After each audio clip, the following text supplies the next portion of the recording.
Vukičević. Mirković. Vukičević. Odlučio se za udarac. Izvanredan šut i 1-1. Dejan Vukičević, neodbranjivo. Udarac sa preko 20 metara.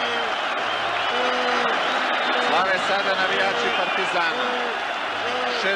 Drugi minut. 1-1. Da vidimo to još jedan put. Kombinacija Mirkovića i Vukičevića. Odlučio se za udarac, tačno sa oko 20 metara i Zvonko Milović je savladan. 1-1. Da vidimo to iz drugog ugla. Vukičević ima zaista izvanredan udarac. Postigao je nekoliko efektnih, lepih golova za Partizan i u državnom šampionatu.